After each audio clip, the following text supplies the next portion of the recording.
Fix करके नेहा नटराज नहीं ना आई है प्रशांत किशोर से कि टिकट दीजिएगा तभी शामिल हो। मुझे मौका मिलेगा तो क्यों नहीं चुनाव लड़ूंगी। दो बार जिला पार्षद रह चुकी हूँ, अभी वर्तमान में हूँ। नेहा नटराज विधायक बनने की महत्वाकांक्षा को लेकर जनसुराज ज्वाइन की है क्या? तो मैं 2016 से जिला पार्षद हूँ। मैं अपने जनता के बीच में किस तरीका से मेरा छवि है। कि जो अभी वर्तमान विधायक मुरारी प्रसाद गौतम जी हैं, क्या उनको ये सब समस्या दिखाई नहीं दी?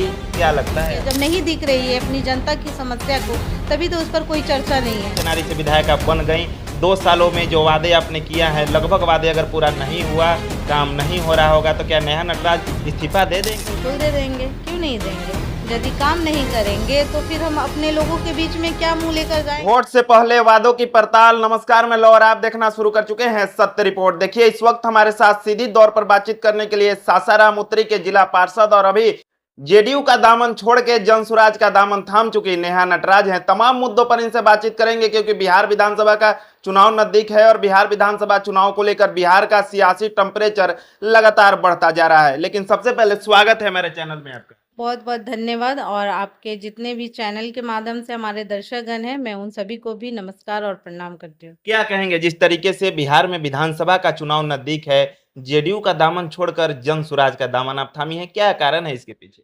देखिए, जेडीयू तो मैं 8 मंथ पहले से ही छोड़ चुकी थी, लेकिन जन स्वराज पार्टी में 1 मंथ पहले ज्वाइन की हूँ। जहाँ मान सम्मान नहीं मिलेगा तो वहाँ रहकर ही क्या करेंगे। जहाँ मान सम्मान नहीं मिला तो मैंने छोड़ दिया पार्टी, जेडीयू छोड़कर, और इधर मैंने जन स्वराज पार्टी ज्वाइन किया।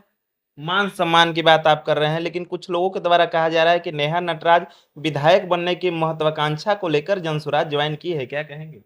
देखिए, मैं तो सीधी तौर पे मैं बोल रही हूँ, मानिए प्रशांत किशोर जी मुझे टिकट देते हैं तो मैं चुनाव लड़ूंगी। यदि नहीं देते हैं और किसी भी कैंडिडेट को देते हैं तो मैं उनके साथ एकदम रहूंगी और सपोर्ट करूंगी। ऐसा कोई बात नहीं है। यदि मुझे मौका मिलेगा तो क्यों नहीं चुनाव लड़ूंगी। दो बार जिला पार्षद रह चुकी हूँ, अभी वर्तमान में हूँ, तो मैं क्यों नहीं लड़ना चाहूंगी विधायक। तो पहले से फिक्स करके नेहा नटराज नहीं ना आई है प्रशांत किशोर से कि टिकट दीजिएगा तभी शामिल होंगे? बिल्कुल भी नहीं, ऐसा है ही नहीं। आप देखिए, मैं चेनारी विधानसभा में अभी घूम रही हूँ, तो आप कहीं भी किसी भी लोग से पूछ सकते हैं कि नेहा नटराज ऐसा कोई बात ही नहीं बोल सकती है कि मुझे ही टिकट मिलेगा और टिकट कन्फर्म है। मैं तो ये सीधी तौर पे मैं आपके चैनल के माध्यम से भी बता रही हूँ, और जितने भी दर्शकगण हैं मैं देख रहे हैं, तो मैं ये सीधी तौर पे बोल रही हूँ, जिसे भी मिलेगा मैं उनके साथ हूँ। क्योंकि माननीय प्रशांत किशोर जी का जो विजन है बिहार बदलाव, इसलिए मैंने पार्टी उनका पकड़ा, उनका दामन पकड़ा। अगर बात की जाए तो महिला सशक्तिकरण की सभी लोग बात करते हैं और खासकर अभी मुख्यमंत्री नीतीश कुमार, लेकिन धरातल पर महिलाओं की स्थिति वैसी नहीं है और खासकर चेनारी विधानसभा की क्या कहेंगे? बिल्कुल नहीं है, महिला सशक्तिकरण कहने से नहीं हो सकता है, ठीक है। और देखिए, जिस तरीक़ा से चेनारी विधानसभा में आपने बताया, वहाँ की महिलाओं से आप जाकर मिलिए कितनी शिक्षित हैं और कितने उधर की शिक्षा बेहतर है और महिला कितना सशक्त है, आप इस चीज़ को देख सकते हैं जाकर। तमाम पार्टियां बिहार में हैं, तमाम बड़े बड़े नेता हैं, तेजस्वी यादव, राहुल गांधी का मताधिकार यात्रा चल रहा है, तो जनसुराज कैसे टक्कर दे पाएगी जनसुराज के नेता इन तमाम बड़े नेताओं को? देखिए, जो मानिए हमारे प्रशांत किशोर जी का जो विज़न है, तो वो सब बातों को देखकर, और जो बिहार की जनता है, बहुत टाइम से ठगी जा रही है, और लोग में भी ये आक्रोश आ गया है बिहार बदलने का, और जो उनका विज़न है उस पर लोग एकदम मतलब ये सशक्त हो रहे हैं उनका विज़न को लेकर। 10-15 हज़ार के लिए जो बाहर जाते हैं अदर स्टेट में, वो हमारे जब बिहार में मिलेगा तो क्यों नहीं हम अपने बच्चों लोग के साथ रहकर और कुछ दूर की दूरी पर रहकर हम क्यों नहीं काम करेंगे। शराबबंदी की अगर बात की जाए, प्रशांत जी कहते हैं कि हम आएंगे तो 1 घंटे में शराबबंदी खत्म। क्या लग रहा है, महिलाएं तो शराबबंदी के पक्ष में होगी, ऐसे में तो नाराज हो जाएगी महिलाएं? बिल्कुल नहीं नाराज होगी महिलाएं, क्योंकि जिस तरीका से माननीय मुख्यमंत्री जी बस एक पेन पेपर से शराब बंद है, लेकिन आप ढूंढते हैं तो घर बाई घर आपको शराब मिल जाएगा।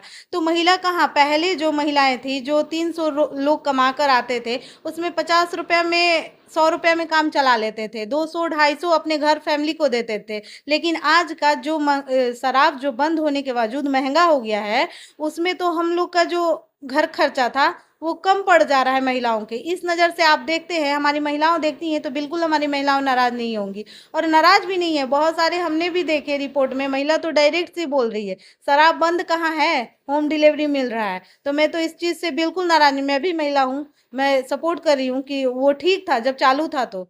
अच्छा, चालू था तो ठीक था। बिल्कुल ठीक था। अच्छा, चेनारी विधानसभा में लगातार आपको सक्रिय देखा जा रहा है। क्या कुछ विशेष समस्याएं चेनारी विधानसभा को आपको दिखाई दिया कि जनसुराज सत्ता में आएगी तो ये समस्या हम लोग दूर कर पाएंगे?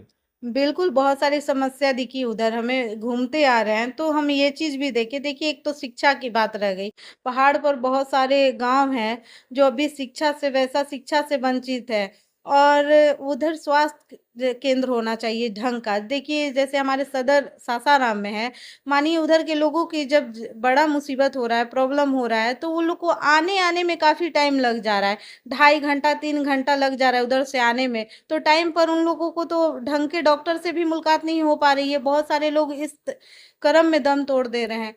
तो हम इस चीज़ को देखे तो मुझे खुद महसूस हुआ, क्योंकि हम लोग भी तो एक इंसान हैं, तो इंसान का प्रॉब्लम तो समझ सकते हैं, किस स्थिति में उन लोग उधर रह रहे हैं, पहाड़ के लोग रहते हैं। तो मानिए प्रशांत किशोर जी की जब सरकार आएगी तो इस चीज़ का भी हल होगा कि वहाँ स्वास्थ्य केंद्र ढंग का होना चाहिए। तो चेनारी के जो अभी वर्तमान विधायक मुरारी प्रसाद गौतम जी हैं, क्या उनको ये सब समस्या दिखाई नहीं दी? क्या लगता है आपको? नहीं दिखाई दी तभी तक, अभी तक कोई उस पर बात नहीं हुआ, ना कुछ उसके विषय में कहीं कहा गया, ना वहाँ हॉस्पिटल के बारे में वैसा सोचा गया। जब नहीं दिख रही है अपनी जनता की समस्या को, तभी तो उस पर कोई चर्चा नहीं है। अगर जनसुराज नेहा नटराज पर भरोसा करे तो आखिर क्यों करे?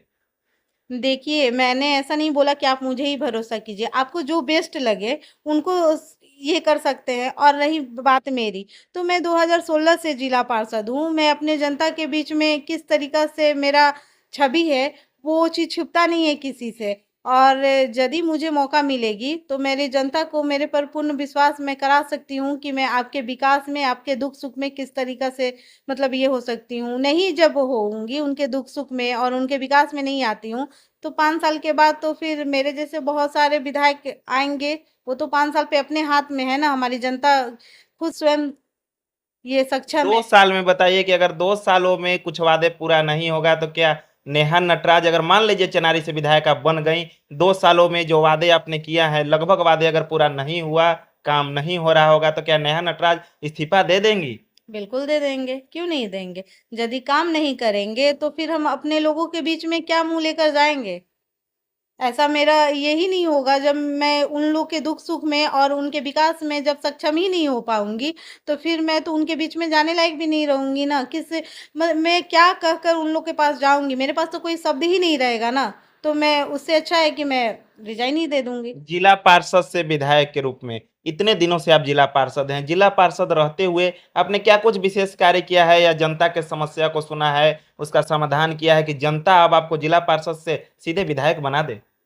देखिए, मैं ये चीज़ तो मैं खुद से नहीं कहना चाहती हूँ। यदि जिला पार्षद के पोस्ट पर रहकर, मैंने 2016 से जिला पार्षद हूँ, और देखा जाए मेरे क्षेत्र में तो आपको एक विधायक का बोर्ड उतना नहीं देखने को मिलेगा, विकास नहीं मिलेगा। जितने मेरे क्षेत्र में जाइएगा तो नेहा नटराज का मिलेगा। और लोगों के ये तो विकास जेन्युइन चीज़ है।